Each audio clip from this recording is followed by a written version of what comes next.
तुम्ही विश्वनाथ दीननाथ कृपा कराल ते थोडी पाया पडलो मराठी प्रसंगी कीर्तन रूपी सेवेकरिता निवडलेला अभंग जगद्गुरु जगतवंदनीय सर्वांच्या अंतःकरणाचा अधिष्ठान असणारे माऊली तुकोबराय यांचा चार चरणांचा आणि भगवान विश्वनाथ म्हणजे महादेव यांच्याकडे विलक्षण असणाऱ्या प्रेमाची मागणी करणारा अशा पद्धतीचा हा अभंग आहे। या अभंगामध्ये माऊली तुकोबराय आपल्याला काय प्रतिपादन करून सांगतात तर पूर्वी आपण एकदा संतांना श्री संतांचे माता करणारी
श्री संतांच्या माथाच्या नावरे साष्टांग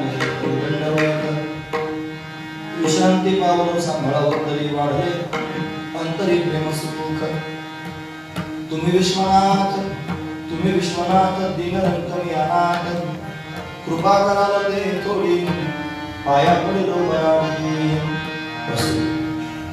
प्रतिवर्षी प्रमाणे याही वर्षी मला आपला अखंड हरिनाम सप्ताह या सप्ताहातील असणारे ही 7व्या क्रमांकाची आणि महाशिवरात्रीच्या परमपावन पर्वाची त्याचबरोबर परमपूजनीय आदरणीय वंदनीय प्रातस्मरणीय श्री संत हरिदास बाबा यांच्या पुण्यतिथीची असणारी आजची ही कीर्तन रूपी सेवा ही अकारण करुणा वरुणालय भक्तकाम कल्पतरुम भगवान पांडुरंग परमात्म्याच्या अथांग करुणेने त्याच्या दयेने आणि या सर्व संयोजक मंडळीच्या माध्यमातून ग्रामस्थांच्या माध्यमातून आमच्या वाटेने आलेले आहे। सेवेकरिता निवडलेला अभंग जगद्गुरु तुकोबरायांचा आहे। तुकोबराय या अभंगाच्या माध्यमातून भगवान शंकराबरोबर संवाद साधत आहेत, महादेवाबरोबर संवाद साधत आहेत। काय संवाद आहे? यात्रेकरू त्यांनी काशीची यात्रा करण्याकरिता निघाला आणि जगद्गुरु तुकोबरायांच्या भेटीकरिता महाराज मी काशीला यात्रेला जातो आहे, भगवान शंकराच्या भेटीकरिता जातो आहे असं जेव्हा यात्रेकरू त्यांनी तुकोबरायांना सांगू लागला, तुकोबरायांना मोठं समाधान वाटलं, आनंद वाटला। तू जातोयस, माझा पण निरोप भगवान शंकरापर्यंत घेऊन जातो। तुकोबरायांनी भगवान शंकराच्या नावे पत्र लिहून पाठवलं।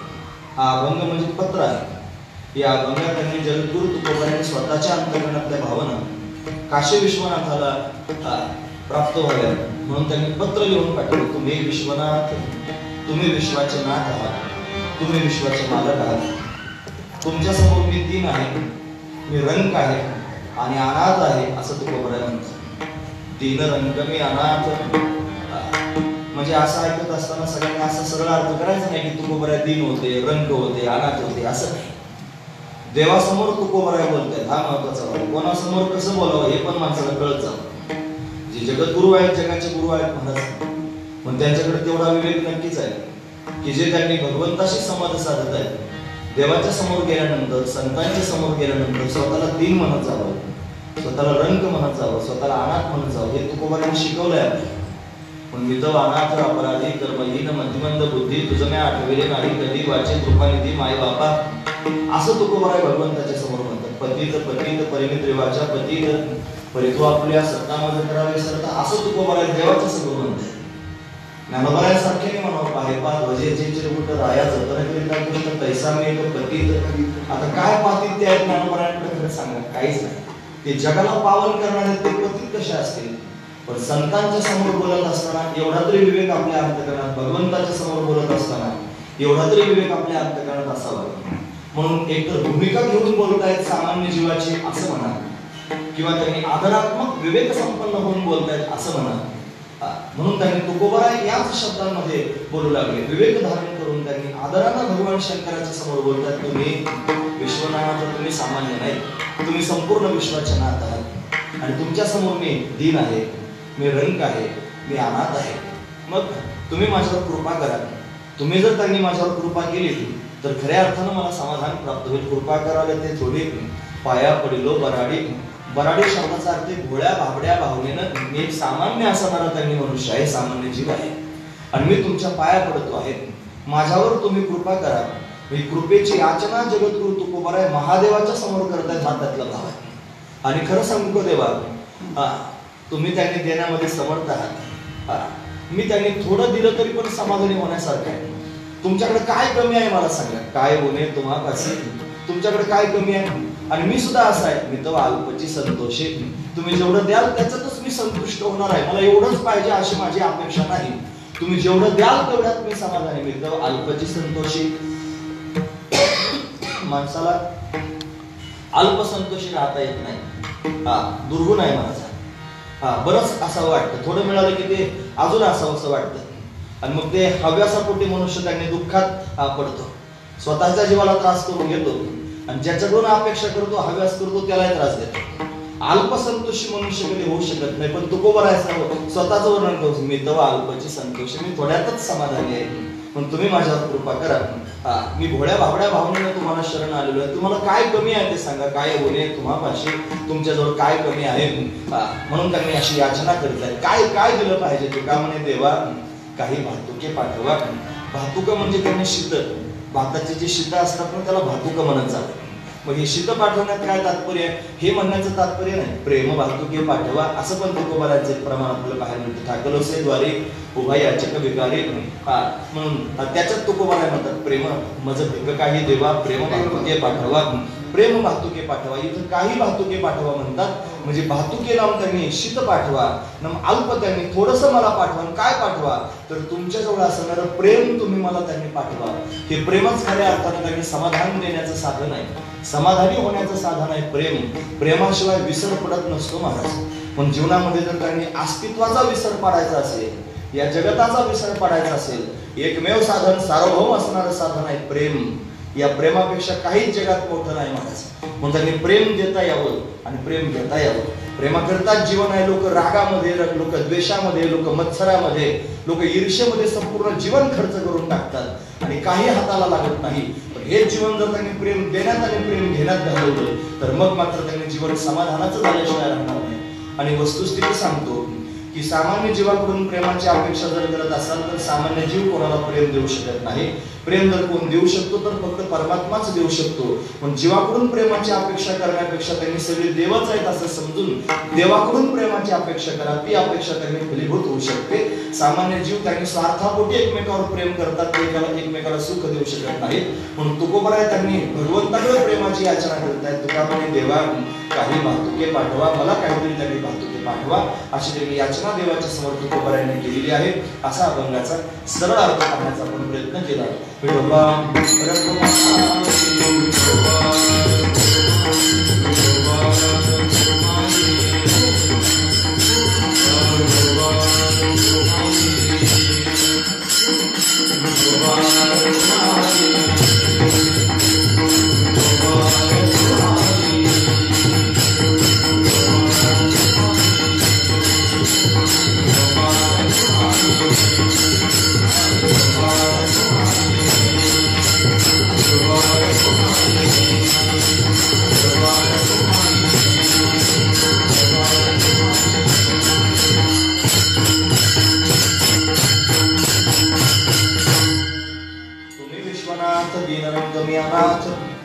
कृपा कराल ते थोडी पाया पडलो बनाडी. आज 2 पर्वणे आपल्याला साध्य करायचे आहेत. पहिली म्हणजे महाशिवरात्रीची पर्वणी आहे. दुसरी म्हणजे बाबांची आज पुण्यतिथी आहे. म्हणजे सर्वांना सांगून आणि अतिशय त्यांनी समाधानपूर्वक बाबांनी आजच्या दिवशी त्यांनी अशा पद्धतीने शरीर सोडलेलं आहे आणि आपल्या सर्वांच्या समोर पुरुषार्थ करून दाखवलेला आहे. हा पुरुषार्थच आहे महाराज. म्हणून त्यांनी एवढ्या मोठ्या पर्वणीवर सांगून शरीर सोडणं ही सामान्य गोष्ट नाही, की त्यांनी अलौकिक असणारी गोष्ट आहे. ती फक्त महात्म्यांच्याच जीवनात घडत असते, दुसऱ्याच्या जीवनात हे त्यांनी घडत नाही. पण महापुरुष त्यांनी फक्त ज्ञान सांगतात लोकांच्या समोर असं नाही, हे बोध लोकांना देतात असं नाही, तर ते स्वतः बोधामध्ये जगतात असं आहे. बोध सांगणं वेगळं आणि बोधात जगणं वेगळं. म्हणजे महात्मे बोधात जगले महाराज, मस्त जगले, त्याच्या मस्तीत जगले. आणि मस्ती त्यांनी महाराज असं म्हणतात, शूर ओळखीचे रणी आणि साधू ओळखीचे मरणी. म्हणजे शूर जर ओळखायचं असेल तर युद्धात गेल्यावरच शूर त्यांनी ओळखत जावं. नाहीतर बालिश बडबड करणारे फार सापडतात. इधर गए तो भाऊ म्हणायचे, इधर गए तो 25 मारे, इधर गए तो 50 मारे, अशी त्यांनी बडबड. तुम्ही ऐकतात ना सर्वजण. आता मला तुम्हाला जाग ठेवायचं ना, कीर्तन संपायच्या वेळेला कीर्तन सुरू झालेलं आहे. म्हणजे आता 11 वाजले तर 12 वाजेपर्यंत आपल्याला सेवा करायची. म्हणजे बालिश बडबड करणं वेगळं. खरा जो शूर आहे तो रणांगणात गेल्यानंतरच कळतो किती शूर आहे. इकडे गप्पा मारायला काय लागतं महाराज. म्हणून त्यांनी शूर ओळखीचे रणी आणि साधू ओळखीचे मरणी. म्हणून साधू त्यांनी ओळखता येतो, पण केव्हा? अंतकाल समयाला. तू म्हणाल त्यांनी अशाच पर्वणीला देह पडला पाहिजे मग तो साधू ठरतो का? असं नाही. मरणी ओळखत जावा म्हणजे त्याचं तात्पर्य असं आहे, अंतकाल समयाला त्याची वृत्ती कशी आहे याच्यावरून साधू ओळखत जावा. तो आरडाओरडा करून मरतो आहे की त्याचा अपघातात मृत्यू झालेला आहे, की तो कोणत्या पद्धतीने मरतो आहे हे महत्वाचं नाही. मरताना त्याची वृत्ती कोणत्या प्रकारची आहे हे महत्वाचं आहे. परत सांगू की हेच मी चोखोबारायांच्या अंगावर त्यांनी भिंत पडली. गावकुसाचं काम चालू होतं मंगळवेढ्याला आणि काम चालू असताना गावकुसाची भिंतच चोखोबारायांच्या अंगावर पडली आणि ती भिंत अंगावर पडून त्यांचा मृत्यू झाला. मग ते साधू नाहीत का? आहेत ना महाराज. अंतकाल समयाला भगवंताचं चिंतन ज्याच्या घडतं तोच खरा साधू हे म्हणण्याचं तात्पर्य आहे. म्हणजे कोणत्या तिथीला मृत्यू त्याचा होतो असं नाही, पण तरी सुद्धा महापुरुष सर्वज्ञ असतात, त्यांना बऱ्याच गोष्टी कळतात आणि कळून त्यांनी अशा पद्धतीने शरीर सोडतात. म्हणून साधू ओळखीचे मरणी. म्हणून दिव्य असणारी स्थिती आजची ही पर्वणी त्यांनी पाहायला मिळते. 2 अंगानं चिंतन त्यांनी केलं पाहिजे. म्हणून संत मायबाप जे त्यांनी प्रगट होतात तर परमात्मा प्रगट होतो. आज महाशिवरात्र म्हणजे काय आहे? या महाशिवरात्रीच्या दिवशी भगवान शिवाचं आणि ज्योतिर्मय स्वरूपामध्ये प्रत्यक्ष प्राकट्य झालेलं आहे. ज्योतिर्मय स्वरूपात भगवान शिव प्रत्यक्ष प्रगट झाले. म्हणतात अभिमान झाला होता ब्रह्मदेवाला, अभिमान झाला होता भगवान विष्णूला. भैरवनाथाच्या अवताराची ती कथा त्यांनी आपल्याला बऱ्याच वेळेला पाहायला मिळते. पण तरी सुद्धा त्यांनी त्यातलं वर्म आहे. अभिमान झालेले त्यांनी हे दोघेही भगवान शिवाची निंदा करत होते आणि निंदा करत असताना त्यांच्या दोघांच्या मध्ये त्यांनी निंदा करणाऱ्यांच्या मध्ये ज्योतिर्मय असणारं स्वरूप प्रत्यक्ष प्रगट झालं आणि त्या स्वरूपातून त्यांनी ओम असा ध्वनी प्रत्यक्ष प्रगट होऊ लागला. हे भगवंताचं त्यांनी दिव्य शब्द स्वरूप अशा पद्धतीने पाहायला मिळालं. ब्रह्मा आणि विष्णू यांना त्यांनी उपदेश त्या स्वरूपाच्या माध्यमातून घडला. ज्या दिवशी भगवंताचं ज्योतिर्मय स्वरूप प्रगट झालं तो आजचा दिवस आहे. म्हणून त्याला त्यांनी शिवरात्र, महाशिवरात्री असं त्यांनी म्हणतात. खरं तर शिवरात्र ही प्रत्येक महिन्यात असते, लोकांना हे माहित नाही. दर महिन्याला, आता तुमच्या गावात तुम्ही साजरी करत आहात पण ठीक आहे, दर महिन्याला शिवरात्र असते. आजच्या शिवरात्रीला फक्त शिवरात्र म्हणत नाहीत, आजच्या शिवरात्रीला महाशिवरात्री म्हणतात. मग दर महिन्याला असते ती शिवरात्र असते आणि आज जी असते ती महाशिवरात्र असते. म्हणून ही महाशिवरात्र आहे. ही महाशिवरात्र म्हणजे त्यांनी आपल्या हिंदू धर्मातील असणाऱ्या महापर्वणींपैकी एक आहे महाराज. 5 पर्वण्या आपल्या धर्मामध्ये मानल्या जातात. Number 1 Mahashivratri, number 2 Ramnavami, number 3 Gokulashtami, number 4 Narasimha Jayanti आणि नंबर 5 वामन जयंती. या 5 त्यांनी महापर्वण्या आहेत. या 5 दिवशी त्यांनी आपण उपवास धरला पाहिजे, आपण व्रतस्थ राहिलं पाहिजे असा नियम आहे. म्हणून अशा पद्धतीने त्यांनी महाराज ही महापर्वणी आपण या ठिकाणी साजरी करतो आहोत. भगवान शिव त्यांनी प्रगट झाल्याची ही पर्वणी आहे. भगवान शिव त्यांनी प्रगट झाले ज्योतिर्मय स्वरूपामध्ये. तेच भगवान शिव सगुण साकार रूपात प्रत्यक्ष प्रगट झाले. कधी प्रगट झाले? जेव्हा त्यांनी आपण श्रीमद भागवत पाहतो. श्रीमद भागवतामध्ये ब्रह्मदेवाला सृजन करण्याची आज्ञा परमात्म्याने दिली. त्यानं अनेक जीवजंतू निर्माण केले. त्या सगळ्या जीवजंतू पाहून ब्रह्मदेवाला समाधान मात्र प्राप्त झालं नाही. त्याला असं वाटलं हे सगळे निर्माण केले खरे, काही उभे आहेत, काही आडवे आहेत, काही त्यांनी 4 पायाचे आहेत, काही सरपटणारे आहेत, असे त्यांनी सगळे जीवजंतू पाहायला मिळाले. पण समाधान का मिळालं नाही त्याचं कारण ब्रह्मदेवाला खटकत राहिलं की हे सगळे निर्माण झाले खरे, पण हे सगळे त्यांनी परमात्म्याला जाणू शकत नाही. हे परमात्म्याला जाणू शकत नाही. मग परमात्म्याला जाणण्यासारखा विग्रह निर्माण करावा. मग कोणाला निर्माण करायचं? ब्रह्मदेवाच्या मनात आकृती निर्माण झाली आणि त्या आकृतीनुसार त्याने 4 मानस पुत्र प्रगट केले. 4 मानस पुत्र प्रगट झाले. सनक, सनंदन, सनातन आणि सुजात अशी त्या चौघांची नाव आहे. त्याला सनकालिक संत असं आपण सर्वजण म्हणतो. हे सनकालिक संत प्रगट झाले आणि प्रगट झाल्यानंतर ब्रह्मदेवानं त्यांना आज्ञा दिली की तुम्ही सृष्टीचं सृजन करा. आता ते सर्वज्ञ आहेत, महाराज संत आहेत. त्यांना त्यांनी जाणीव आहे की आम्ही प्रगट झालो आहोत. कशाकरिता प्रगट झालो आहोत? सृजन करण्याकरिता नाही, संसार करण्याकरिता नाही. मग आम्ही प्रगट झालेलो आहोत भगवंताला जाणण्याकरिता. त्यांनी बापाला स्पष्ट शब्दात सांगून टाकलं, आमचा जन्म संसार करण्याकरिता झालेला नाही, आमचा जन्म परमार्थ करण्याकरिता झालेला आहे. पण तू सांगतोस तसं त्यांनी आम्ही संसार करणार नाही, सृजन करणार नाही. राग आला ब्रह्मदेवाला. रागावलेल्या ब्रह्मदेवानं सनकालिक संतांना शाप दिला, ऐसे लोक असेच राहा. आता 5-5 वर्षाचं त्यांचं वय होतं, तसेच राहिले महाराज. शाप सुद्धा आनंदानं स्वीकारला. शाप आनंदानं स्वीकारणं तेवढं सोपं नसतं. एखाद्याने त्यांनी जर शाप दिला आपल्याला आणि तो शाप आनंदानं त्यांनी स्वीकारायची फार कठीण गोष्ट असते महाराज. म्हणून त्यांनी शाप सुद्धा आनंदाने स्वीकारला. ब्रह्मदेवाला अजून राग आला, भयंकर कोप निर्माण झाला की मी रागावतोय तरी प्रेमानं शापही स्वीकार करतात. मग काय करायचं? मग त्या रागाच्या भरामध्ये ब्रह्मदेवाची भुरकुटी नाम त्यांनी 2 भुवयांच्या मध्ये असणारा जो भाग आहे त्याला भुरकुटी म्हणतात. ती भुरकुटी ताणली गेली आणि त्याच्या भुरकुटीतून एक अग्निलोळ प्रत्यक्ष प्रगट झाला आणि त्या अग्निलोळाने एक आकृती धारण केली. छोटस बालक त्या अग्निलोळातून प्रत्यक्ष प्रगट झालं आणि ते बालक अशा पद्धतीने सर्वांच्या समोर रडू लागले. रडणारं बालक प्रगट झालं. रडतोच आहे, रडतोच आहे, रडतोच आहे. ब्रह्मदेवानं त्या रडणाऱ्या बालकाला नाव ठेवलं महाराज रुद्र. त्याचं नाव काय ठेवलं? रुद्र. म्हणून त्यांनी रुद्र भगवान प्रत्यक्ष प्रगट झाले. म्हणजे भगवान शिव हे रुद्र रूपाने प्रगट झाले आणि मग त्यांनी महाराज रुद्रापासून भूत पिशाचादिकांची सृष्टी झाली असं त्यांनी पुढे पाहायला मिळतं. म्हणजे त्यांनी ज्या दिवशी रुद्र भगवान अवतार धारण करून आले, ज्या दिवशी रुद्र भगवान प्रगट झाले तो आजचा दिवस आहे. आजची जी रात्र आहे या रात्री त्यांनी महाराज रुद्र भगवान प्रत्यक्ष प्रगट झाले. म्हणून त्या रात्रीला महाशिवरात्री असं त्यांनी म्हटलं जातं. म्हणून त्यांनी रुद्र भगवंताचं प्राकट्य वक्ते बाबांच्या मुखातून हे ऐकलेलं आहे. वक्ते बाबा आजच्या रात्री त्यांनी पाळणा लावत होते. मला असं वाटतं की एकदा याच पर्वणीच्या काळामध्ये आपण इथं श्रीमद भागवत कथा केली होती आणि त्या श्रीमद भागवत कथेला भेट देण्याकरिता वक्ते बाबा इथं आले होते आणि समोर बाहेर त्यांनी स्टेज होतं आणि त्यावेळेला हेच जे मी तुमच्या समोर आता सांगतो हेच त्यांनी त्यावेळेस सांगितलं होतं की पाळणा लावायला पाहिजे होता. रुद्र भगवान प्रगट होणार आहेत म्हणून महाशिवरात्रीला त्यांनी अशा पद्धतीनं भगवान प्रगट होतात रुद्र रूपामध्ये. म्हणून या पर्वणीला विशेष असणारं महत्व प्राप्त झालेलं आहे. अखिल विश्वामध्ये शिवरात्रीची पर्वणी साजरी केली जाते. का साजरी करतात हे त्याचं कारण मी तुमच्या समोर त्यांनी वर्णन करून सांगितलं. म्हणून भगवान त्यांनी सगुण रूपामध्ये प्रगट होत असतो. कशाकरिता प्रगट होतो? 2 गोष्टींकरिता भगवान प्रगट होतो. एक तर भगवान प्रेम देण्याकरिता प्रगट होतो आणि दुसरं त्यांनी प्रेम घेण्याकरिता प्रगट होतो. दुसरं काहीच कारण नाही. हे सृजन करतो, हे खेळतोय परमात्मा. कशाकरिता खेळतोय? की त्याला स्वतःच्या स्वरूपाचा भोग घ्यायचा आहे. स्वतःच्या स्वरूपाला त्यांनी भोगायचं म्हणून परमात्मा त्यांनी अशा पद्धतीने खेळ खेळतोय.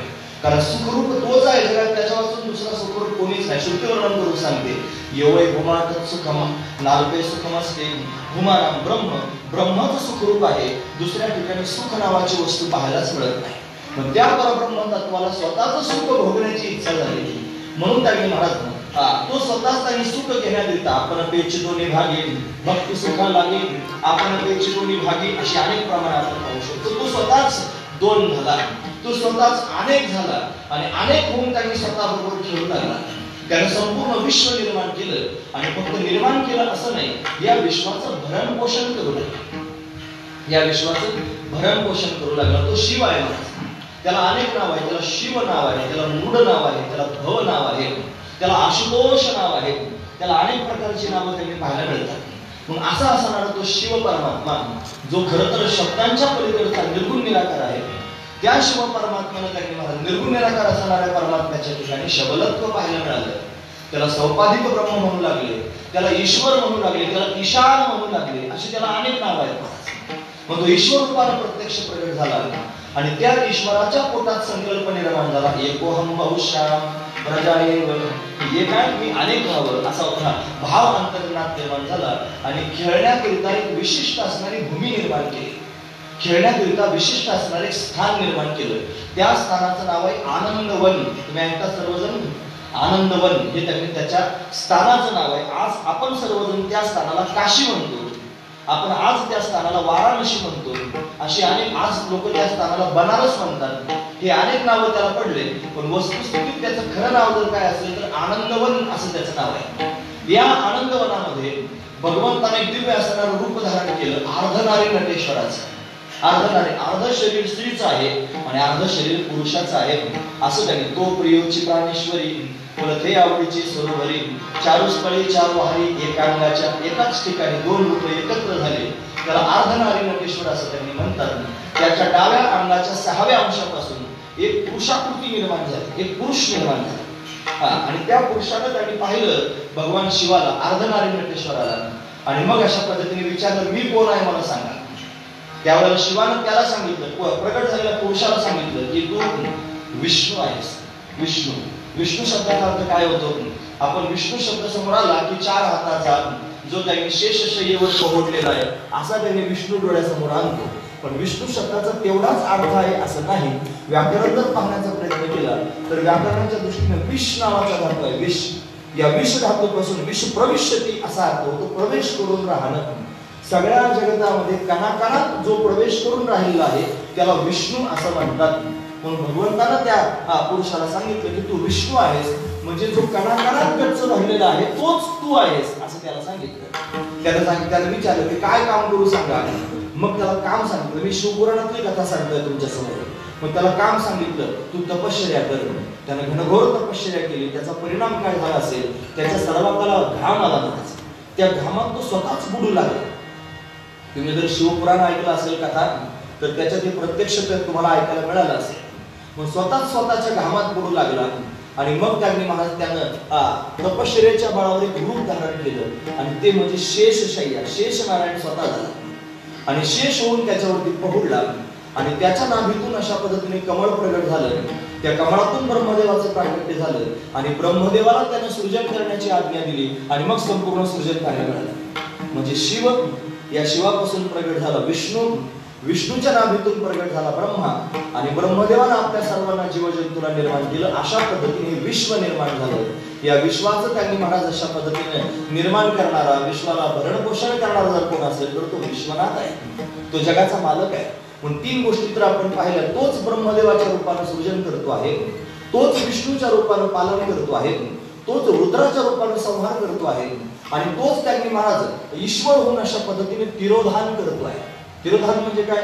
या विश्वाला ज्यावेळेला त्यांनी महाराज प्रलय करून टाकतो भगवान रुद्र, त्यावेळेला पुन्हा स्वतःच्या स्वरूपात एकत्र करून घेणं याला तिरोधान असं म्हणतात. आणि या सगळ्या गोष्टी 4 प्रक्रिया कशामुळे घडत असतील तर त्याला एकच कारण आहे, त्याचं नाव आहे अनुग्रह. काय म्हणतात त्याला? अनुग्रह. अनुग्रह केल्याशिवाय भगवान शिव या सगळ्या गोष्टी करू शकत नाही. पण भगवान शिवामध्ये अनुग्रह करण्याची क्षमता आहे, तो अनुग्रह करणारा आहे. अनुग्रह जीवनामध्ये फार महत्वाचा आहे महाराज. आणि भगवान शिवच त्यांनी अनुग्रह करू शकतो. तुम्हाला महाराज आमच्या गुरुने आम्हाला अनुग्रह दिला, पण आपल्या वारकरी संप्रदायामध्ये भगवान शिवच सगळ्यांचे गुरु आहेत. भगवान शिवच सर्वांचे. आणि त्याच्यापेक्षा अजून एक महत्वाचा मुद्दा आहे का, हाडामासाचा कोणी कोणाचा गुरु होऊ शकत नाही. गुरु हे तत्व आहे आणि ते तत्वच अशा पद्धतीने प्रवाहित होते. जास्त महत्वाचे लक्षात घेण्यासारखं आहे. तुम्ही जर फक्त हळा मासाच्या पुतळ्याला गुरु म्हणून त्यांनी बोलले असाल तर तेवढ्यावर अवलंबून राहू नका. गुरु हे तत्व आहे आणि ते तत्व जर कोणतं असेल तर ते शिवतत्व आहे. म्हणजे ज्याला तुम्ही गुरु म्हणता आहात त्या गुरुच्या ठिकाणी शिवत्व प्रगट झालं की तोच अनुग्रह करू शकतो, दुसरा कोणीच अनुग्रह करू शकत नाही. पण अनुग्रह करण्याची क्षमता फक्त शिवात आहे. पण 5 मुद्दे मी तुमच्या समोर सांगितले: सृजन, पालन, संहार, तिरोधान आणि अनुग्रह. पण अनुग्रह करणारा तो भगवान शिव आहे आणि तो खऱ्या अर्थानं सर्वांवर कृपा करू शकतो, अनुग्रह करू शकतो आणि त्याच्याच अनुग्रहानं जीव हा उद्धरून जाऊ शकतो. नाहीतर जीवाच्या ठिकाणी दीनत्व आहे, जीव हा दीन आहे. महत्वाचा विचार. जीव हा रंक आहे, तो फक्त गुलामी करतोय. रंक म्हणजे गुलाम, रंक म्हणजे सेवक. जीव फक्त सेवकच आहे आणि का कोणाची सेवा करतोय? रात्रंदिवस संसाराची सेवा करतोय. रात्रंदिवस संसाराची सेवा करतोय, गुलामी करतोय मला सगळ्या लोकांची. या सगळ्या लोकांच्या गुलामीत दबलेला आहे तो रंक आहे. हा महत्वाचा विचार आहे. आणि खरं तर हे सगळे लोक ज्यांना तो माझं म्हणतोय, तुम्ही ऐकतात ना सर्वजण, महत्वाचा मुद्दा आहे. ज्यांना तो माझं म्हणतोय ते सगळे पण त्याला माझं म्हणतात. पण माझं म्हणण्याकरिता मध्ये काहीतरी दुआ आहे. कशाचा? काहीतरी हा त्यांना देतोय म्हणून ते याला माझं म्हणतात. जोरी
चरण जोपर्यंत तुमच्याकडून काहीतरी देणं आहे तोपर्यंतच हे लोक माझं म्हणतात. मी अनाथ शब्दावर बोलतोय, लक्षात ठेवा. अनाथ सांगायचंय मला. खरं तर आपण सगळेजण अनाथच आहोत. ज्यांच्याकडून आपण अपेक्षा करतो आहोत, जे लोक आपल्याला काहीतरी देतील असं आपल्याला वाटतं, खरं तर ते फक्त तुमच्याकडून अपेक्षा करतात म्हणून तुमच्यावर प्रेम करतात. तुमची विरश्री निघून जाऊ द्या, तुमच्या अंगातली ताकद कमी होऊ द्या, तुमच्याकडचं चलन बंद होऊ द्या आणि मग हे आपल्याला आपलं म्हणतात का बघा. ज्या घरात संस्कार आहेत, ज्या घरात खरोखर मायबापांनी लहानपणापासून मुलांवर संस्कार केलेले आहेत, कदाचित तेच मुलं आई बापांनी द्यायचं बंद केल्यावर पण त्यांची सेवा करतील. कदाचित शब्द वापरलाय, कदाचित तेच मुलं फक्त आई वडिलांची सेवा करतील. पण आज अशी भयंकर परिस्थिती समाजात पाहायला मिळते की कोणीच त्यांनी महाराज माय बापाला सांभाळायला तयार नाही. का? फक्त चलन बंद झालेलं आहे. अख्खं प्रमाण त्यांनी म्हणलंय, जोरी चलन का तोरी म्हणती माझा, मानिती लहान थोर देह सुखाची काजा, इंद्रिय मावळली आला बागुला आजा, कैसा विपरीत झाला तोच देह नव्हे तुझा. अरे तोच आहे, दुसरा नाही. पण विपरीत भाव त्यांनी होत असतो. फक्त भामटे लोक आहेत महाराज, सांगत नाहीत लोकांच्या समोर. घरात फार धवसा असतो, फार धुमसा असतो महाराज, लाथाबुक्क्या सुद्धा भेटतात कधी कधी, पण भामटे सांगत नाहीत कोणाच्या समोर. चांगला आहे म्हणतात, फार आनंदात आहे म्हणतात. कशाचा आनंद आला? आनंदाचा मुलामा फक्त चेहऱ्यावर घेऊन फिरतात महाराज. ही वस्तुस्थिती सांगताय, सांगत नाही का? बरोबर आहे की नाही? मी सांगतो वस्तुस्थिती आहे महाराज. हे अनाथच आहे. याच्यामध्ये त्यांनी महाराज सनाथ करणारा जर जगात कोण असेल तर तो जगाचा मायबाप आहे, तो विश्वनाथ आहे महाराज. मग त्याला जो शरण गेला तो सनाथ आहे आणि त्याच्या वाचून त्यांनी संसाराला जो शरण गेला तो जन्मभर अनाथच आहे. हा महत्वाचा विचार आहे. मग जीव हा दीन आहे, कशानं दीन झालेला आहे जीव याचा जर विचार करत असाल तर जीव हा त्यांनी इंद्रियांच्या माध्यमातून दीन झालेला आहे. माझे डोळे मला आवडत नाही, माझे डोळे म्हणतात हेच पाहायचं, त्याला पाहण्याकरिता डोळे कासावे सुद्धा डोळे दीन आहे. इंद्रियांचा प्रमाण सांगतो, इंद्रियांची दिने आम्ही गेलो नारायणे तेव्हा इंद्रियांचे दीन आहोत आम्ही. कान म्हणतील तेच आपण करतो, कान म्हणतील तेच ऐकण्याचा प्रयत्न करतो. आपली जीभ आपल्या ताब्यात नाही. दोन गोष्टी करते जीभ. डायबिटीज झाला तरी गुपचूप साखर खाते, गुपचूप खाते महाराज. जर खायला दिलं नाही ना कोणी बळच त्यांनी महाराज खाणार, गुपचूप जाऊन खाणार. जीभ आवरत नाही. त्याला जर बीपी वाढला आणि डॉक्टरने सांगितलं मीठ खाऊ नकोस, आळणी खा, ते घरातल्या लोकांसमोर त्यांचं पुरत अर्धी खाईन आळणी, पण ते दुसरीकडे जाऊन तोड घालील, पण खाईलच महाराज. त्याची जीभ त्याला आवडत नाही. महत्वाचा मुद्दा मी तुमच्या समोर सांगतोय.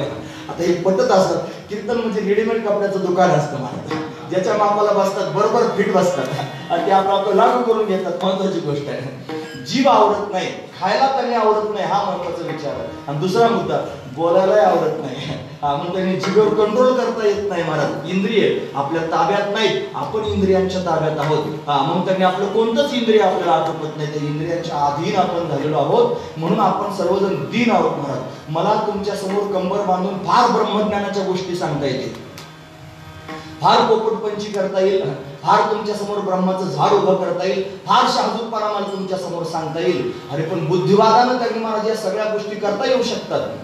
बुद्धिवादानं या सगळ्या गोष्टी जगाच्या समोर करता येऊ शकतात, पण प्रॅक्टिकली ज्यावेळेला इंद्रिय आवरण्याचा प्रसंग येतो त्यावेळेला फार कठीण जातं, फार कठीण जातं. माऊलीने ओव्या सांगितल्या, ज्ञानेश्वरीतल्या ओव्या खर्च केल्या माऊलीने. का सारसाही विघडता उहावरणी वत्स काढिता, का म्हणंग डवळिता भानियावरुणी, माये पुरुनी बाळग काळे मिळता एकुलते एक, का होय बुदट तुका मीना. ही सगळी एकावरच एक प्रमाण दिली ज्ञानोबरायांनी. कशाकरिता? इंद्रिय आणि विषय यांना एकमेकापासून वेगळं करताना किती वेदना होत असतील या वेदना सांगण्याकरिता सारस नावाचा पक्षी आहे. तो सारस पक्षी त्यांनी काय करतो, तो त्यांनी म्हणत त्याच्या त्या मादीची अपेक्षा करतो, ती दुसऱ्या काठाला असते, हा दुसऱ्या काठाला असतो. रात्र झाली की दोघे एकमेकाला भेटण्याचा प्रयत्न करतात. तो तिकडून आवाज देतो, ती तिकडून आवाज देते आणि दोघे एकमेकाचा आवाज ऐकून एकमेकाला भेटण्याकरिता निघतात. आणि योगायोगाने हा इकडच्या काठावर जातो, ती तिकडच्या काठावर जाते. हे रात्रभर त्यांचं चालतं आणि मग पहाट झाल्यानंतर ते एकमेकाला दिसतात आणि मग त्यांची भेट होते.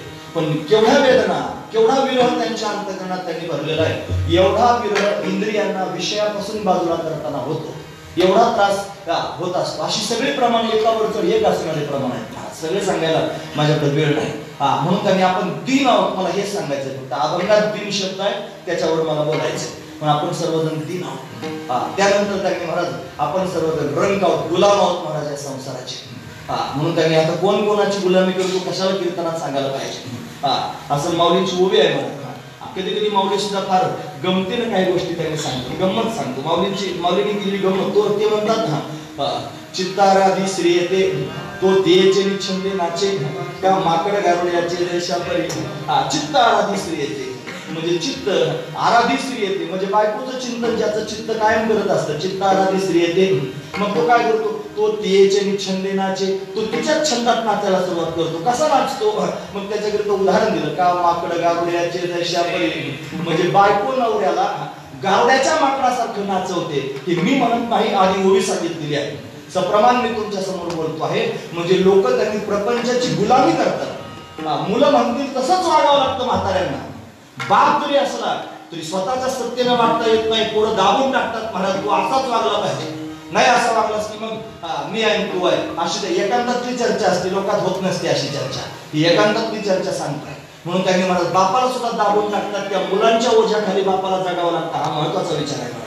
ही दिनत्व आहे आणि हे त्यांनी दुर्बलत्व त्याच्या जीवनातले रंग काय महाराज संसाराचे सर्व जीव, हा महत्वाचा विचार आहे. म्हणून त्यांनी दिनत्व आपल्या अंतःकरणात आहे, रंगत्व आपल्या अंतःकरणात आहे.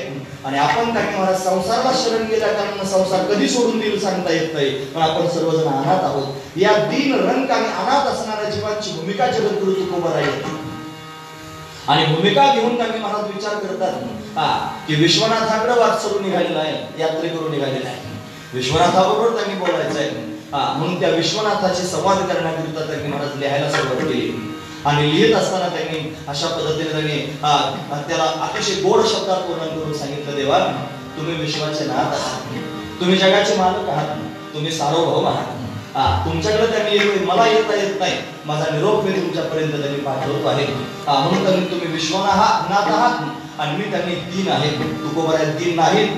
भूमिका घेऊन बोलतात आपली, परत ऐका. हे त्यांनी मला देवाच्या समोर बोलावं लागतं म्हणून असं बोलतायत, असं ऐका. मी दीन आहे, मी रंक आहे आणि मी अनाथ आहे. मी त्यांनी तुमच्याकडे कृपेची याचना अशा पद्धतीने करतोय, तुम्ही माझ्यावर कृपा करावी अशी माझी त्यांनी इच्छा अंतःकरणात आहे. म्हणून विश्वनाथाच्या नावे त्यांनी जगद्गुरु तुकोबा यांनी पत्र पाठवलं आणि त्या पत्रामध्ये लिहिलेला अभंग जो आहे त्या अभंगाच्या पहिल्या चरणात तुम्ही विश्वनाथ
शिकवतात महाराज.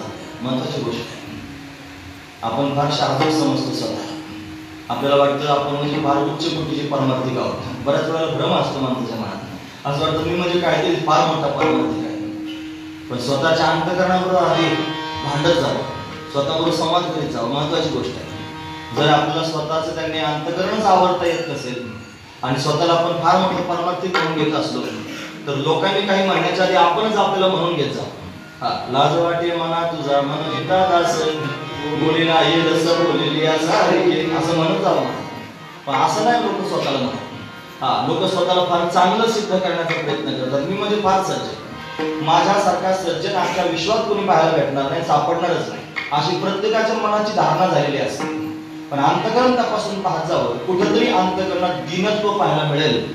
तुम्ही माझं म्हणणं ऐकतात ना की 12 वाजायला लागले म्हणून घाबरायला लागले, तुम्ही घाबरू नका, घाबरे होऊ नका. माझं म्हणणं बारकाईनं ऐका आणि जर खरोखर असं असेल तर कोणाला सांगू नका, स्वतःच्या मनालाच सांगा की आपण खरंच दीन आहोत की नाही.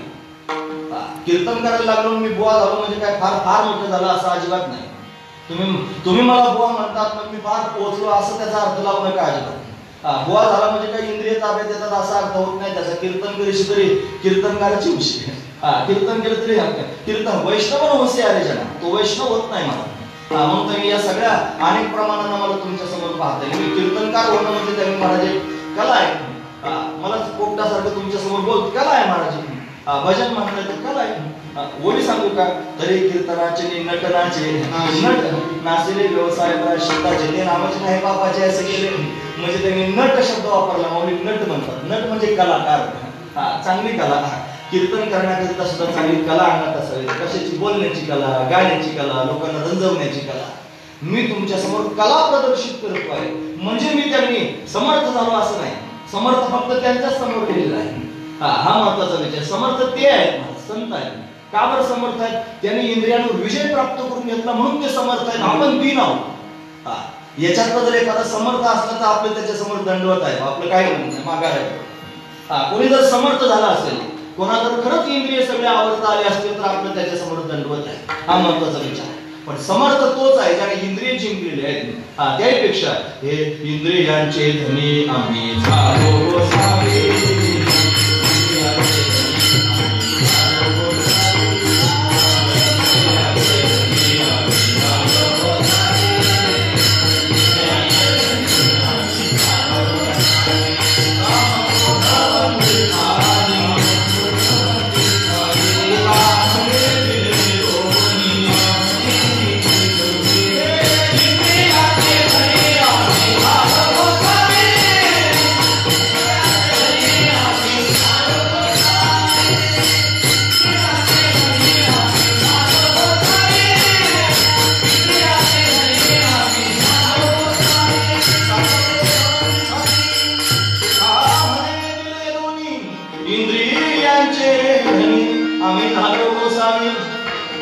गोसावी शब्द नाही तो गोस्वामी. गो नाम इंद्रिय आणि स्वामी म्हणजे मालक. जे इंद्रियांचे मालक झालेले आहेत ते समर्थ सद्गुरू आहेत महाराज. हा महत्वाचा विचार आहे. आपण समर्थ नाही, आपण दीन आहोत. पण देवाच्या समोर गेल्यावर तरी निदान स्वतःला दीन म्हणावं.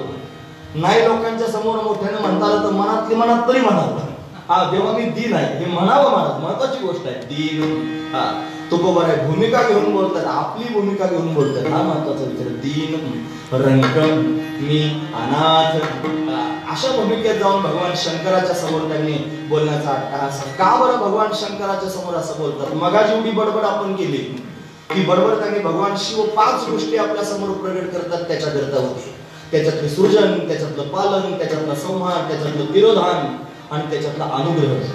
5 गोष्टी आपल्याला पाहायला मिळाल्या. त्याच्यामध्ये सर्वात श्रेष्ठ आणि महत्वाचा भाग जर कोणता असेल तर अनुग्रह. आणि हा अनुग्रह जर कोण करीत असेल तर फक्त आणि फक्त तो विश्वनाथच अनुग्रह करतो आणि गुरुच्या रूपाने येऊन अनुग्रह करतो.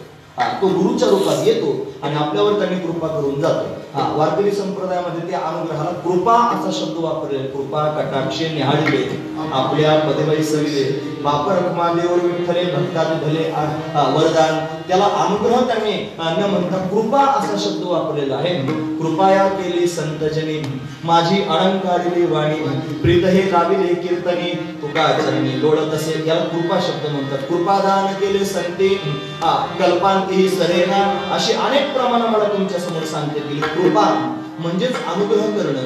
आणि हा अनुग्रह फक्त संत करू शकतात. तो शिव संतांच्या रूपाने प्रगट होतो. तो शिव त्यांनी गुरुजींच्या रूपाने प्रगट होतो आणि तोच जीवावर अनुग्रह करतो. आणि त्याने केलेल्या अनुग्रहाने जीवाच्या ठिकाणी असणारं दिनत्व निघून जातं. महत्वाचा मुद्दा आहे. त्याने केलेल्या अनुग्रहाने जीवाच्या ठिकाणचं रंगत्व निघून जातं. महत्वाचा मुद्दा आहे. आणि त्याने केलेल्या अनुग्रहाने जीव हा सनाथ होत असतो, त्याचा अनाथपण निघून जात असतं. हा महत्वाचा मुद्दा आहे. म्हणून त्यांनी तोच शिव कृपा करणार आहे, तोच शिव अनुग्रह करणार आहे आणि त्याच्या अनुग्रहाने या गोष्टी त्यांनी अंतःकरणातून निघून जातील. म्हणून जगद्गुरु तुकोबर आहे त्या विश्वनाथाला, त्या महादेवाला, त्या शंकराला, त्या शिवाला साकडं घालतायत आणि प्रेमपूर्वक त्यांनी कृपेची याचना करतात. देवा मी भोळा भाबडा भक्त आहे, मला काही समजत नाही. मी भोळा भाबडा आहे, बराडी भोळा भाबडाच आहे. मी तुमच्या पाया पडतो आणि काय करतोय पाया पडून? मी तुमची कृपा प्राप्त व्हावी याच्याकरता याचना करतो. तुम्ही ऐकतात ना सर्वजण? त्याची कृपा जर प्राप्त करून घ्यायची असले तर भोळ्या भाबड्या भावनेनंच त्याच्यापर्यंत जावं लागेल. भामटेपणा करून त्यांनी जगाला फसवता येईल पण भामटेपणा करून देवाला फसवता येत नाही. म्हणून त्यांनी देवाच्या समोर कितीही तुम्ही शहाजूकपणा दाखवला तरी देवाला सगळं दिसतं, देवाला सगळं कळतं. त्याला फक्त बाहेरच दिसतं असं नाही, त्याला आतमधलं सुद्धा सगळं दिसतं. आपण काय जिन्नस आहोत ही सगळी जिन्नस देवाला त्यांनी कळते. महाराज देवाला मी काय जिन्नस आहे हे माहिती आहे, माझा बाप काय प्रकारचा आहे ते त्याला माहिती आहे, त्याचा बाप कसा होता ते त्याला माहिती आहे. हे माझं सांगितलं. आता ते आपलं तुम्ही पाहून घ्या. आपली सारी वंशावळ, आपली सारी खानदान देवाला माहिती आहे आपण काय जिन्नस आहोत. पण देवाच्या समोर शहाणपणा करायचा नाही. देवाच्या समोर जाऊन प्रॅक्टिकली खरं खरं काय असेल ते व्यक्त करायचं आणि खरं खरं सांगून टाकायचं. त्याचा परिणाम काय होईल? तो देव आपल्या अंतःकरणातला शुद्ध भाव पाहून आपल्यावर कृपा करेल आणि त्याच्या कृपेने खऱ्या अर्थानं आपण धरून जाऊ शकतो. हे तेवढंच महत्वाचं आहे. म्हणून जगद्गुरु तुकोबाराय सगळ्या जगाला कृपा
आणि शुद्ध अंतकरणानं गोळ्या बागड्या भावनेने मी तुझ्या पाया पडतोय. पाया पडिलो बराडी. कशाकरिता पाया पडता आहात महाराज? मग म्हणतात कृपा कराल ते थोडी, माझ्यावर थोडी कृपा करा. तुम्ही माझ्यावर कृपा करावी म्हणजेच तुम्ही माझ्यावर अनुग्रह करावा, म्हणून मी तुमच्या पाया पडतो. हा महत्वाचा विचार. कृपा करतात महाराज, देव कृपा करतो, पण देवाला देव होऊन कृपा करता येत नाही. तुम्ही ऐकतात ना सर्व, देव कृपा करतो, अनुग्रह करतो देव, पण देवाला देव होऊन अनुग्रह करता येत नाही. देवाला संत होऊन अनुग्रह करावा लागतो, देवाला गुरु होऊन अनुग्रह करावा लागतो. हे जास्त महत्वाचं आहे. तो देव ज्यावेळेला गुरु रूपानं प्रगट होतो आणि त्यावेळेला त्यांनी महाराज अनुग्रह करू शकतो. हा विशेष असणारी गोष्ट आहे. देव अनुग्रह करून त्यांनी महाराज सृजन करू शकतो, पण जीवाच्या उद्धाराकरिता जो बोध देवाला द्यायचा आहे, तो बोध देण्याकरिता देवाला गुरु रूपानंच येऊन बोध द्यावा लागतो. हे तेवढंच महत्वाचं. अर्जुनाला भगवंतानं बोध दिला, पण देव होऊन ज्यावेळेला अर्जुन त्याने देव ज्यावेळेला रथामध्ये सारथी होऊन उभा राहिला, देव होऊन उभा राहिला, तोपर्यंत त्यांनी महाराज देवानं अर्जुनाला बोध दिला नाही. ज्यावेळेला अर्जुन देवाच्या समोर म्हणू लागला, कार्पण्य दोषो बहत स्वभाव सगळं मग तो म्हणतो शिष्यस्ते हम शाधिमा मी तुझा शिष्य आहे देवा, माझ्यावर कृपा कर. शिष्यस्ते हम शब्द हेच आहेत महाराज. शिष्यस्ते हम शाधिमान प्रपन्न म्हणून देवाचा शिष्य झाला अर्जुन, आणि मग देव गुरु झाला. म्हणून कृष्णम वंदे जगद्गुरु. कृष्णाला गुरु म्हणलं महाराज. कृष्णानं उपदेश केला, पण कृष्ण होऊन नाही केला, मग कृष्णानं उपदेश गुरु होऊन केला, जगद्गुरु होऊन उपदेश केला. म्हणजे देवाला उपदेश त्यांनी करता येतो, अनुग्रह करता येतो, कृपा करता येते जीवाच्या उद्धाराकरिता, पण ती गुरु होऊनच करता येते. हे थोडंच महत्वाचं आहे. पण भगवान शंकर सुद्धा त्यांनी अशा पद्धतीनं गुरु होऊनच कृपा करणारे आहेत. ते कृपा करतात, गुरु होऊन कृपा करतात. आपल्या संप्रदायाचे गुरु आहेत महाराज. आपण रोज हरिपाठ म्हणतो आणि हरिपाठामध्ये स्पष्ट रूपाने त्यांनी उच्चार करतो. काय उच्चार करतो? हे आदिनाथ गुरु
20 मिनिटं सहन करायचे, म्हणून थोडे हालचाल केली की फ्रेश राहते. बरोबर आहे की नाही? तसे फ्रेशच असते असं. पण 12 वाजेपर्यंत जागा ठेवायचं लोकांना, ती पण कसरतच असते कलाकाराची.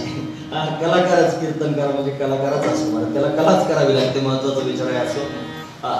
म्हणून भगवान शिव हे गुरु आहेत, आदिनाथ गुरु सकळ सिद्धांचा. मग गुरु आहेत, ते गुरु होऊनच अनुग्रह करू शकतात. हे गुरु रूपात त्याची प्राप्ती कधी होते? माऊलींची ओवी आहे मला, ते म्हणतात आयसी कर्मसाम्य दशा वयजे विरेशा, तै सद्गुरु आपैसा भेटेची कीम. कर्मसाम्य दशा आपली व्हावी लागते, आणि मग कर्मसाम्य दशा झाल्यानंतर तो परमात्मा गुरु रूपाने प्रगट होतो. तो अनुग्रह करण्याकरिता येतो, गुरु रूपाने प्रगट होतो, देवच स्वतः येतो. अजून प्रमाण सांगू का? आपणची देव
प्रेम भाव. आपणची देव होय गुरु. स्वतःच देव गुरु होतो, आणि गुरु होऊन अशा पद्धतीने अनुग्रह करतो. 4 प्रकाराने अनुग्रह करता येतो गुरूंना. लक्षपूर्वक आहे, त्याला शक्तिपातही म्हणतात. 4 प्रकाराने करता येतो. एक शब्द शक्तिपात असतो, दुसरा स्पर्श शक्तिपात असतो, तिसरा द्रक शक्तिपात असतो, आणि चौथा स्वप्न शक्तिपात असतो. 4 प्रकाराने त्यांनी कृपा श्री गुरु करू शकतात. 4 प्रकाराने अनुग्रह श्री गुरु करू शकतात. शब्दांनी अनुग्रह करतात, त्याला सांगतात ते ब्रह्म तू आहेस, शब्द शक्तिपात होतो. त्याला स्पर्शाने शक्तिपात त्यांनी करतात. आलिंगन घडे मोक्ष सायुजता जोडे, ऐसा संतांचा महिमा झाली बोलायाची सीमा. म्हणून आलिंगनातून शक्तिपात त्यांनी करतात. त्यानंतर त्यांनी महाराज स्वप्नात जाऊन शक्तिपात करू शकतात. स्वप्न जगद्गुरु तुकोबाराने स्वप्नात श्री गुरुंनी कृपा केली. असे अनेक त्यांनी प्रमाण. दृष्टीपाताने त्यांनी दृष्टीतून शक्तिपात करू शकतात. कोणत्याही माध्यमातून अनुग्रह कृपा करू शकतात, हा त्यातला भाव आहे. म्हणून त्यांनी त्यांच्याकडून कृपा जर प्राप्त करून घ्यायची असेल, शिवाला जर गुरु म्हणत असाल आणि गुरुकडून जर कृपा प्राप्त करून घ्यायची असेल, तर तुम्हाला भोळ्या भावड्या भावनेनं पायाच पडावं लागेल. तुम्हाला त्याची शरणागतीच करावी लागेल, आणि शरणागती करून मग त्यांनी तुमच्यावरती कृपा करतील. म्हणून तुकोबारा त्यांनी वर्णन करून सांगतात, कृपा कराल ते थोडीशी कृपा करा, पाया पडिलो पराडी. मी त्यांनी भोळ्या भावड्या भावनेने तुमच्या पाया पडतो आहे, तुम्ही माझ्यावर कृपा करा. एखाद्याची कृपा जर प्राप्त करून घ्यायची असेल ना, तर कृपा प्राप्त करून घेण्याकरिता भोळं भावडं होऊनच गेलं पाहिजे. महत्वाचा विचार सांगतो. रुबाबात त्यांनी महाराज जर गेला तर कोणताच गुरु तुम्हाला तत्वज्ञान सांगणार नाही, आणि कोणताच देव तुमच्यावर प्रसन्न होणार नाही. एक उदाहरण सांगतो. एक साधू होता, तुम्ही ऐकतात ना सर्वजण. त्या साधूला सोनं तयार करतात. सोनं तयार करण्याची विद्या साधूकडे होती. राजाला कळालं, त्याच्या राज्यात त्यांनी जो राजा आहे मुख्य, त्या राजाला कळालं की आपल्या राज्यात साधूला सोनं तयार करताय. ते म्हणजे बोलणार त्या साधूला. लगेच ताबडतोब मांडलं राजदरबारामध्ये. राजा सिंहासनावर बसलेला साधू म्हणला, "ए बाबा, सांग सोनं कसं तयार करतात?" बाबा म्हणलं, "तुझ्या बापाचं नोकर नाही, तू मला सोनं कसं करायचं त्याने विचारतो, सांगणार नाही म्हणला." याला फटके मारायला लागले. सगळ्या लोकांच्या समोर साधूला मारहाण करायला सुरुवात केली. "सांग सोनं कसं तयार करतो, तुम्हाला मरेन पण सांगणार नाही तुला सोनं कसं तयार करतात. प्राण गेला तरी चालेल पण सांगणार नाही तुला." अरे, मारहाण केली तरी साधूने सांगितलं नाही. मग काय करायचं? मग कोणीतरी शहाण्या माणसानं राजाच्या कानात जाऊन सांगितलं, हे बुवा लोक फार हेबड असतात, हे याच्या नादी लागायचं नसतं, ती मुळातच आऊट झालेले असतात. म्हणून आऊट झाल्याशिवाय बुवा होऊ शकत नाही. महत्वाचा मुद्दा सांगतो.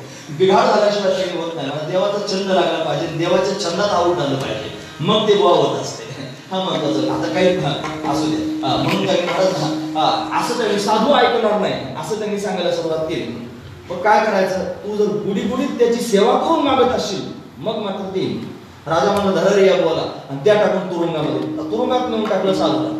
साधू तुरुंगात गेल्यानंतर राजानं त्यांनी महाराज एका शिपायाचं रूप धारण केलं, गरीब शिपायाचं रूप धारण केलं आणि तिथं त्यांनी पहारेक्रम उभा राहिला आणि तो साधूच्या तुरुंगात होता, तिथं त्याची सेवा करायला लागला आणि रोज सेवा करायचा, पाय दाबायचा.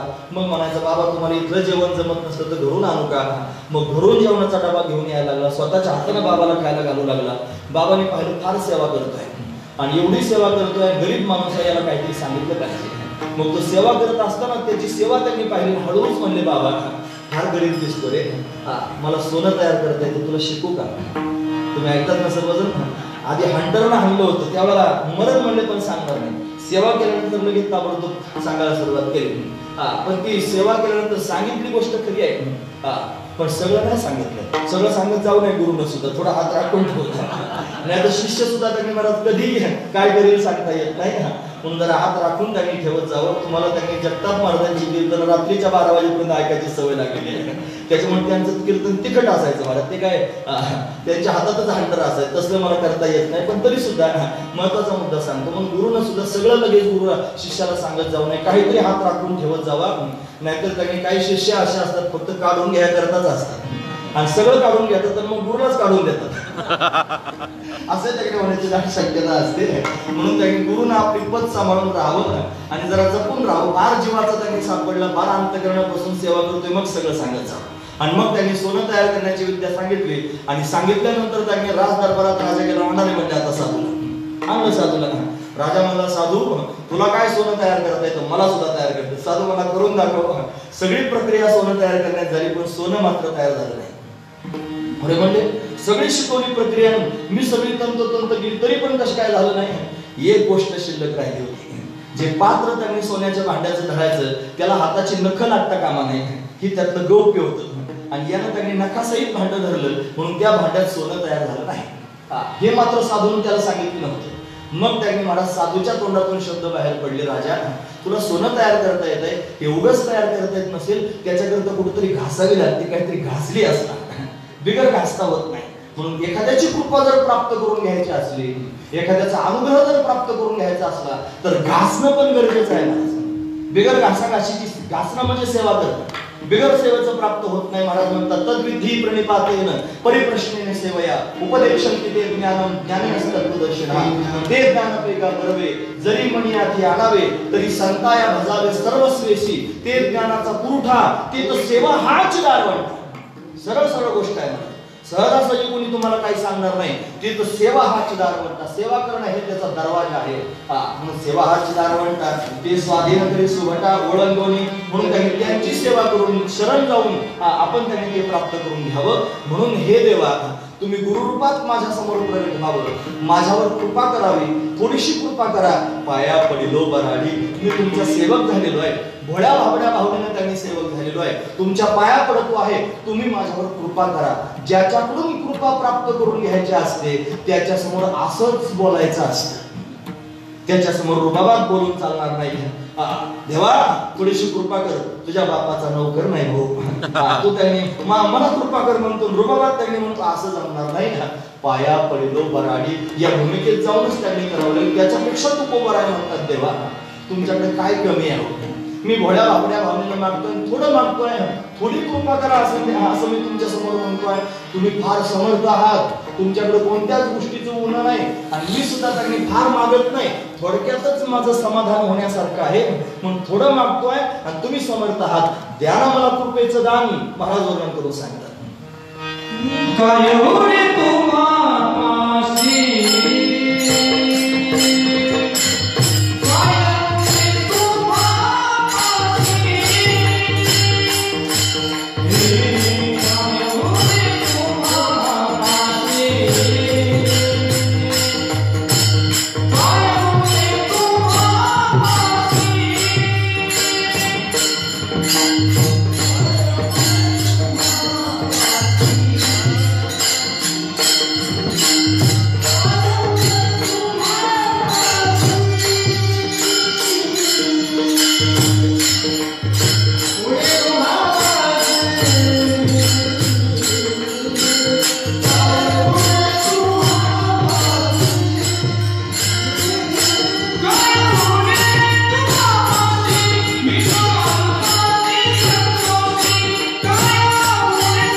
तुम्ही विश्वाचनात आहात, विश्वाचं भरण पोषण करणारे आहात.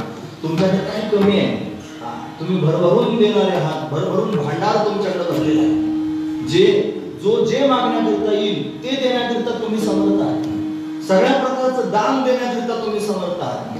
लौकिकातलं दान मागण्याकरिता कोणी आला त्याला ते देऊ शकतात. कोणी अलौकिक दान मागण्याकरिता आला त्याला ते देऊ शकतात. कोणी पारलौकिक दान मागण्याकरिता आला त्याला तुम्ही ते देऊ शकता. काय होईल तुम्हाला? तुमच्याकडे काय कमी आहे? मी तुमच्या समोर मागतोय आणि मी मागणारा सुद्धा त्यांनी असा विचित्र मागणारा नाही की देतच राहा देतच राहा. मी तो अल्पची संतोषी, थोडक्यात समाधान माझं होऊ शकतं. पण तुम्ही मला कृपेचं दान अशा पद्धतीने द्या. त्या कृपेच्या दानानंच खऱ्या अर्थाने मी समाधानी होऊ शकतो. पण जीवाला जर कृतार्थ व्हायचं असेल, जीवाला जर मुक्त व्हायचं असेल तर त्यांनी भगवंताची कृपा, श्रीगुरूंची कृपा फार महत्वाची गोष्ट आहे. पण समर्थ श्रीगुरू असावेत जीवनामध्ये आणि त्या समर्थ श्रीगुरूंच्या माध्यमातूनच भावसागर करता येतं. मग आता लोकांमध्ये असा एक भाव आहे की एखाद्याकडे जायचं आणि त्याच्याकडून गळ्यात माळ घालून घ्यायची. असा त्यांनी पांढरा दिसला माझ्यासारखा, जरा चांगलं बोलत असला की जरा लोकांवर त्यांनी छाप पडते, थोडा इम्प्रेस होतात लोक. आणि मग ते इम्प्रेस झाले की त्यांना वाटतं हाच गुरु केला पाहिजे. मग त्याच्याकडे जाऊन त्यांनी म्हणतात की माळ घाल. माळ घातली की तो त्यांनी माळ घालतो, तो त्याच्या घरी असतो. हे ज्यांनी माळ घातली ते त्यांच्या घरी असतात. वर्ष 2-4 वर्ष त्यांनी म्हणत त्याची यांची कधीच गाठ होत नाही. फक्त ते म्हणत आम्ही गुरु केला. काही लोक तर म्हणतात आम्ही गुरु करून टाकलाय त्याचा, म्हणजे टाकलाच म्हणतात डायरेक्ट, गुरु करून टाकला असं त्यांनी होण्याची दाट शक्यता असते. गुरु करून टाकायची गोष्ट नसते, ती त्यांनी जीवनामध्ये उतरवण्याची गोष्ट असते. हा महत्वाचा विचार आहे. म्हणून ते सर्व काही करू शकतात. समर्थ श्री गुरु समर्थ असले पाहिजे, हा महत्वाचा विचार आहे. परत समर्थ शब्दावर मी भार घालतोय, त्याचं कारण इथं समर्थ लिहिलंय सद्गुरूंच्या समोर, बाबांच्या समोर समर्थ सद्गुरू लिहिले. समर्थ आहेत म्हणा, ते काही करू शकतात. म्हणून त्यांनी मला देव कर्तुम अकर्तुम अन्यथा कर्तुम शक्तीचा दाता आहे. काय गुण आहे देवापाशी मला सांगा. आणि संत सुद्धा त्यांनी मला कर्तुम अकर्तुम अन्यथा कर्तुम शक्ती त्यांच्याकडे आहे. अरे मातीची भिंत चालवणं सामान्य गोष्ट नाही. अरे रेड्याच्या मुखातून वेद बोलवणं सामान्य गोष्ट नाही. मूर्तीला त्यांनी प्रत्यक्ष मूर्तीतून भगवंताला प्रगट करून त्याला जीव घालणं सामान्य गुण नव्हे. हा सामान्य महिमा संतांचा. नैवेद्य हातीचा मूर्तीची सामान्य नाही. कर्तुम अकर्तुम अन्यथा कर्तुम शक्ती आहे. आणि ती फक्त देवाजवळ आणि संतांजवळ. काय करू शकत नाहीत तुम्ही. तुमच्याकडे काय कमी आहे मला तुम्ही सांगा. काही करू शकता. साधारण भिल्ल होता महाराज, भिल्ल, त्याचं नाव आहे चंड भिल्ल. हा चंड भिल्ल त्यांनी शिकार करण्याच्या उद्देशाने गेला होता. वाघूर लावून ठेवलं होतं हरणी पकडण्याकरिता. आणि त्या बेलाच्या झाडावर जाऊन बसला. आणि बेलाच्या झाडावर बसल्यानंतर त्या बेलाच्या पायथ्याला महादेवाची पिंड होती. हरणांची वाट पाहत होता. आणि ते हरण दिसावेत आलेले म्हणून त्यांनी एक पान तोडून खाली टाकत होते. कर्मधर्म संयोगाने एक बेलाचं पान पिंडीवर पडत होतं. आणि ते पिंडीवर पान पडल्यानंतर त्यांनी विश्वनाथ प्रसन्न होत होता. महत्वाची गोष्ट आहे. तेवढ्याच संतुष्ट, तेवढ्याने त्यांनी प्रसन्न होणारा देव प्रसन्न झाला आणि प्रगटच झाला. भक्ता माग तुला काय पाहिजे म्हणजे कोणती भक्ती केली आणि तू माझ्या समोर त्यांनी प्रगट झाला. माग म्हणतोय म्हणजे पारणारे टाकले ओढून तोडून बेलाचे. तेवढ्यातच प्रसन्न झाला महाराज. मग यानं काहीतरी मागं चांगलं मागावं, देव प्रसन्न झाला. बडा भागता होता विचारा तुम्हाला, मला ना प्राण्यांची पक्ष्यांची भाषा ऐका कळावी एवढंच मला त्यांनी द्या. थोडक्यात सांगतो, आज सांगितलं पाहिजे म्हणून ओघानं तिथपर्यंत. काय होणे तुम्हापाशी, तुम्ही काय करू शकत नाही हे सांगण्याकरिता सांगतो. मग त्यांनी त्याला भाषा कळू लागली. हरणी त्यांनी समोरून आल्या आणि मग त्या हरणी त्यांनी बोलू लागली. संवाद सुरू होता. माझे बाळसं घरी आहे, मला त्यांना भेटायला गेलं पाहिजे. त्यांनी असं होईल, मी आता अडकलेली आहे याच्यामध्ये, मग काय करायचं. त्यांची भाषा, बोली भाषा त्याला कळाली, खाली उतरला आणि मग त्यांनी त्यांच्याशी बोलू लागला. आणि बोलून त्यांनी म्हणत त्या हरणीला मुक्त केलं. त्यांनी जा घरी जाऊन त्यांनी पिलाला भेटवली. ती पिलाला भेटण्याकरिता गेली पण पिलालाच घेऊन आली. ती पिला म्हणजे आम्ही पण येणार. मग जेवढे हरण त्याच्या डोळ्यासमोर उभे आहेत ते सगळेचे सगळे त्याला म्हणत होते मला मार. छोटेसे पाडसं म्हणत होते मला मार. ते म्हणायचे मला मारून जर त्यांनी खाल्लं तर माझा मांस स्वादिष्ट लागेल, कोवळं मांस आहे. ते मोठ्या हरणाला मारून काय करत हे बोलू लागले. प्रत्येक हरण म्हणू लागलं मला मार. त्याच्या अंतःकरणात करुणा निर्माण झाली आणि त्या करुणेनं त्याने सगळ्यांना सोडून दिलं. ते सगळ्यांना सोडून दिलं तरी भगवान परत प्रसन्न झाले आणि प्रसन्न होऊन त्यांनी मला सर्वांनाच शिवलोकाला अशा पद्धतीने नेलं. ही विशेष असणारी म्हणते. काय करू शकत नाहीत तुम्ही. तुमच्याकडे काय कमी आहे सांगा. काय होणे तुम्हापाशी, काय कमी आहे तुमच्याकडे, कोणत्या गोष्टीची कमतरता. तुमच्याकडे काहीच कमी नाही आणि मी सुद्धा जास्त मागत नाही. मला फक्त तुमची कृपा पाहिजे.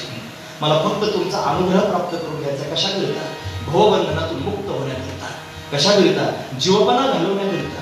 कशाकरिता? मोक्ष स्वरूपाची प्राप्ती करून घेण्याकरिता. कशाकरिता?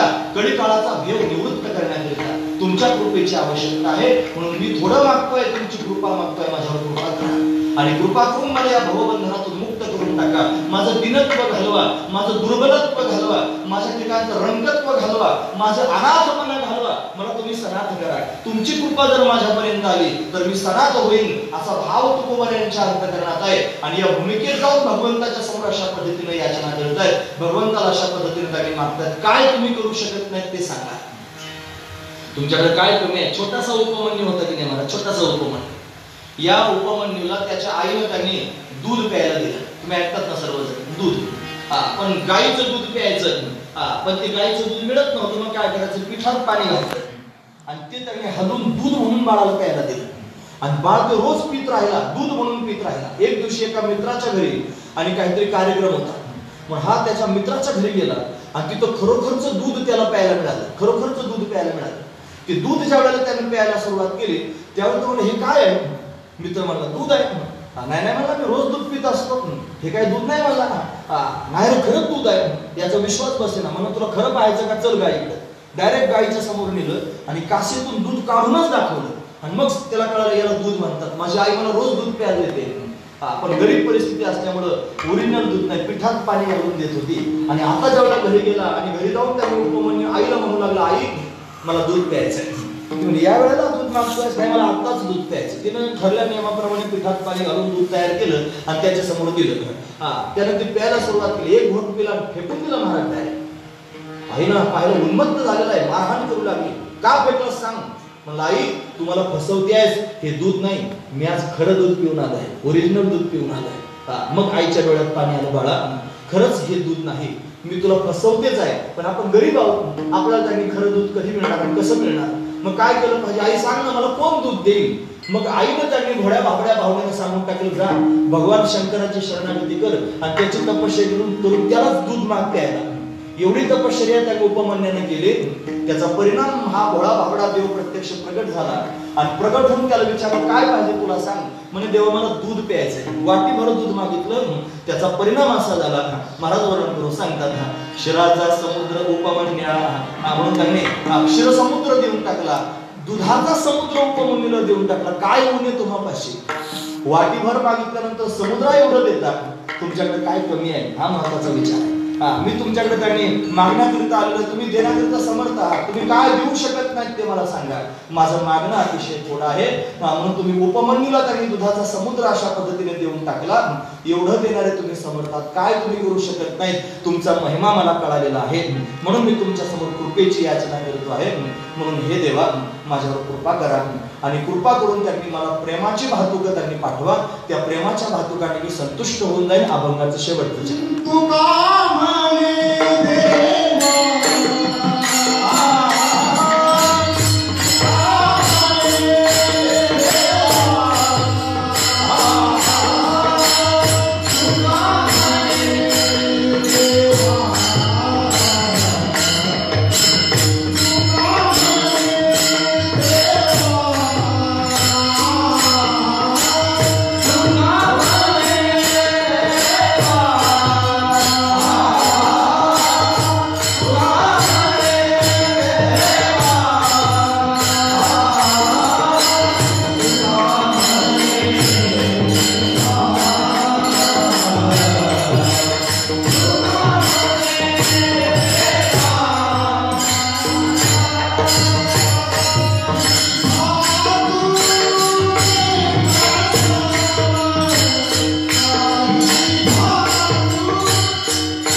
तुका म्हणे देवा काही भातुके पाठवा. या भातुके शब्दाचा अर्थ कृपेची भातुके असाही होईल. या भातुके शब्दाचा अर्थ ज्ञानाची भातुके असाही होईल. या भातुके शब्दाचा अर्थ प्रेमाची भातुके असाही होईल. ज्याला जो योग्य वाटत असेल तर त्यानं तो घेऊ शकतो. महत्वाची गोष्ट आहे म्हणून त्यांनी तेव्हा कृपेची भातुके मला त्यांनी पाठवा, माझ्यावर अनुग्रह करा. हा एक भाव आहे. देवा मला ज्ञानाची भातुके पाठवा. मुक्त होण्याकरिता ज्ञानाची गरज असते, मला ज्ञान द्या. देवा मला प्रेमाची भातुकं पाठवा. प्रेमानं जगाचा विसर पडत असतो म्हणून प्रेमाची भातुकं मला पाठवा असं म्हणण्याचं त्यांनी तात्पर्य आहे. म्हणून ते भातुकं जर कोण देत असेल तर विश्वनाथ, तुम्ही विश्वनाथ. काही भातुके पाठवा. उपक्रम करताना तुम्ही विश्वनाथ, उपसंहार करताना काही भातुके पाठवा. भातुकं कोणाला मागतात? विश्वनाथाला, महादेव. म्हणून त्यांनी महादेवच अनुग्रहाची भातुकं पाठवू शकतो, कृपेची भातुकं पाठवू शकतो. म्हणून काही भातुके पाठवा असं म्हणण्याचं तात्पर्य आहे. म्हणून त्यांनी समन्वयात्मक चिंतन मला करावं असं वाटलं. म्हणजे शिव आणि श्री गुरु दोघांचं समन्वयात्मक चिंतन करावं असं वाटलं. म्हणून आज बाबांची पुण्यतिथी पण आहे आणि आज महाशिवरात्री पण आहे. म्हणून दोघांचा समन्वय घालून त्यांनी मोडकं तोडकं बोलण्याचा प्रयत्न केला. 12 वाजलेले आहेत माझ्या घड्याळात. पण तुमच्या चेहऱ्यावर अजून 12 वाजल्यासारखे मला दिसत नाही. 12 वाजून सुद्धा तुमच्या चेहऱ्यावर 12 वाजण्यात याचं मला समाधान आहे. असे काही तुम्हाला ऐकायची सवय आहे म्हणून त्यांनी तुम्ही चांगल्यापैकी ऐकत आहात ना, तुम्ही चांगले ऐकत आहेत म्हणून मी अजून लांबवायचं असं त्याचा अर्थ करायचं काही काम नाही.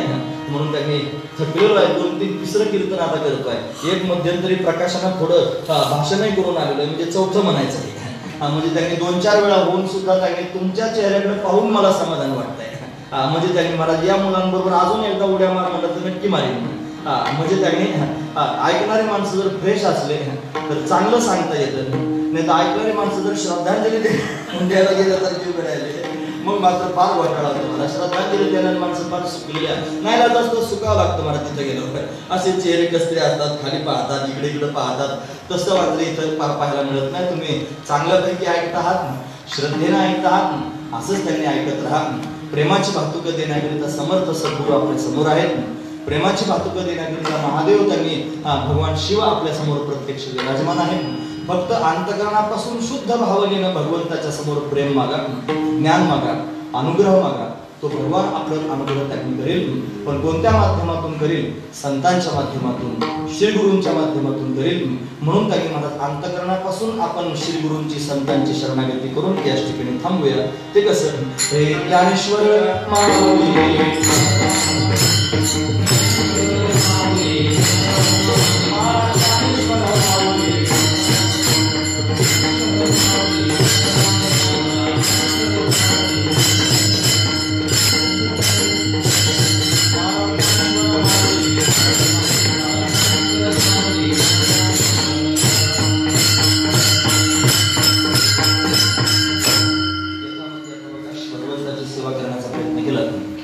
झालेली सेवा भगवंताच्या चरणी समर्पित करून याच ठिकाणी थांबूया. 2 तास बसून तुम्ही माझी बडबड ऐकून घेतली. तुम्हा सर्वांच्या अंतकरणापासून धन्यवाद. गुणवान मंडळींनी फार सुंदर साथ केली. तुम्हा सर्वांच्या अंतकरणापासून धन्यवाद. साऊंड सिस्टीम सहज आहे, मला चांगलं बोलता आलं, त्यांच्या अंतकरणापासून धन्यवाद. सर्वजण पंचक्रोशीतून उपस्थित आहेत. खरं तर हा घोर असणारा काळ आहे. हा त्यांनी कोरोनाचा काळ म्हणजे महामारीचा काळ आहे. या महामारीमध्ये सुद्धा आपण सेवा करत आहोत. सगळे शासकीय नियम पाळून सर्वजण त्यांनी बसलेले आहेत. श्रद्धेने त्यांनी श्रवण आपण सर्वजण करतो. त्यापेक्षा या घोर काळात आपण जिवंत आहोत हेच फार मोठं आहे. नाहीतर त्यांनी सांगता येत नाही कोणाला कधी काय होईल. काही लोक त्यांनी काळाच्या तावडीत जाऊन त्यांनी परत आलेले आहेत. त्यांना कसं काय वाटतं त्यांची मुलाखत घ्यायला पाहिजे. हा महत्वाचा विचार आहे. नेमकं काय वाटलं तुम्हाला तिथं जाऊन आल्यानंतर?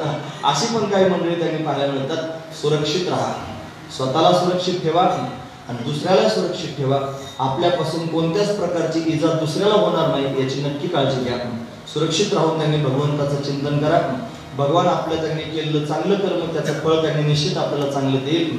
आणि या कठीण असणाऱ्या काळामध्ये सुद्धा भगवान आपलं संरक्षण करील याची शाश्वती अंतकरणामध्ये मला वाटते. असो माझ्याकडे बोलण्यासारखं बरंच आहे, चाल झालेलीच आहे असं त्यांनी आपण गृहीत धरूया. आणि असं समजून त्यांनी आपण भगवंताचं चिंतन करूया. आज शिवरात्री आहे, 12 वाजेपर्यंत त्यांनी सेवा केली पाहिजे. 12 वाजता बरोबर अशा पद्धतीनं भगवान शिवाचं ज्योतिर्मय स्वरूप त्यांनी प्रगट झालं असं त्यांनी सांगितलं जातं. म्हणून त्यांनी महाराज 12 वाजेपर्यंत आपण सेवा केलेली आहे. ही सेवा त्यांनी भगवान सदाशिवाच्या चरणी, बाबांच्या चरणी, भगवान दत्तात्रयांच्या चरणी समर्पित करून थांबूया आणि मोठ्या प्रेमाने भगवंताचं चिंतन करूया. ते कसं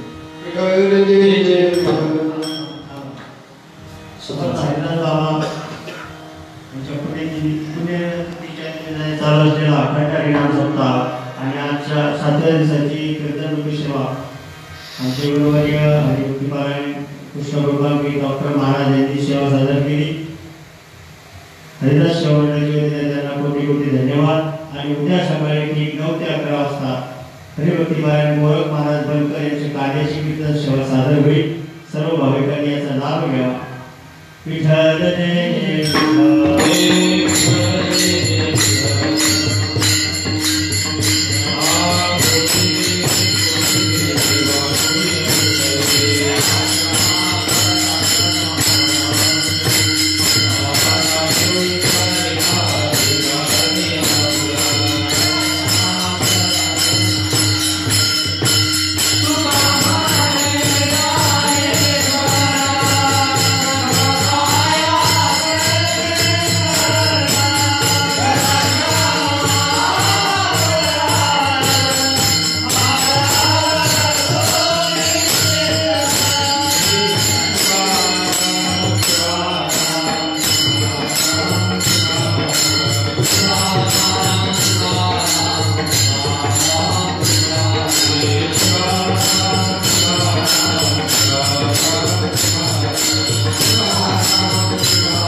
Hare